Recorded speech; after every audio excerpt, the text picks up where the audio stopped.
വീണ്ടും ഒരു morning study വ്ളോഗാണ്. അപ്പോൾ ആദ്യം തന്നെ ടേബിളൊക്കെ ഒന്ന് ഇറക്കി പറക്കി വെക്കണം.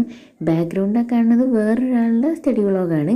മൊത്തത്തിൽ എൻ്റെ തന്നെ സ്റ്റഡി വ്ളോഗൊന്നും മാത്രം പറയാൻ പറ്റില്ല, കാരണം ഞാൻ കൂടുതലും ഇതിൽ എഴുതുകയാണ്. അപ്പോൾ ആദ്യം ജേർണൽ എടുക്കുക, പേജ് മറിക്കുക, ഡേറ്റ് ഇടുക, എഴുതുക. കുറച്ചും കൂടെ എഴുതിയിട്ടുണ്ട്, ഇനി എഴുതാനും ഉണ്ട്. നൈറ്റ് ഞാൻ ഒന്നും കൂടെ എടുക്കും, ഈ ഹാബിറ്റ് ഒന്ന് ഉണ്ടാക്കി വന്നുകൊണ്ടിരിക്കുക.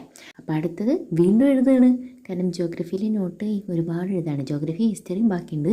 ജോഗ്രഫിനെ ഞാൻ എവിടേക്കെങ്കിലും ഒന്ന് എത്തിക്കാൻ നോക്കുകയാണ്. അപ്പോൾ ഇതും ആ യൂണിറ്റ് എൻ്റെ മുഴുവനായിട്ടില്ല, എന്നാലും പലതുള്ളി പെരുവെള്ളം എന്നാണല്ലോ. ബാക്ക്ഗ്രൗണ്ടിൽ ഞാൻ പാട്ട് കേട്ടുകൊണ്ടിരിക്കുകയാണ്. പലർക്കും ഈ എഴുതുമ്പോൾ ഒരു പാട്ട് കേൾക്കുന്ന സ്വഭാവം ഉണ്ടാവും, എനിക്കുണ്ട്. ഇനി നമ്മൾ പ്രകൃതി രമണീയതയിലേക്കാണ്. കൃത്യം 21 മിനിറ്റ് ടൈമർ വെച്ച് നമ്മൾ സംസ്കൃതം സ്കോളർഷിപ്പിൻ്റെ കുറച്ച് പഠിച്ചു കഴിഞ്ഞ് വീണ്ടും റൂമിലേക്ക് തന്നെ വന്നു. കറണ്ട് അഫയേഴ്സ് എഴുതാമെന്ന് വിചാരിച്ചു. പൊതുവേ ഞാൻ കറണ്ട് അഫയേഴ്സ് നൈറ്റാണ് എഴുതാറ്, പക്ഷേ ഇതിപ്പോൾ രാവിലെ എഴുതി കഴിഞ്ഞാൽ കഴിഞ്ഞൂലോ, അപ്പോൾ പിന്നെ എഴുതി. ഈ മോർണിംഗ് ഇത്ര പരിപാടിയൊക്കെ ഉള്ളൂ. ഇനിയിപ്പോൾ സ്കൂളിൽ പോകണം, അവിടെ ആനുവൽ ഡേ ആണ്. ആനുവൽ ഡേക്ക് പ്രോഗ്രാംസിനൊന്നുമില്ല, പക്ഷെ പ്രോഗ്രാംസ് കാണാനുണ്ട്. അപ്പോൾ ഇനി വന്നിട്ട് ബാക്കി നോക്കാം.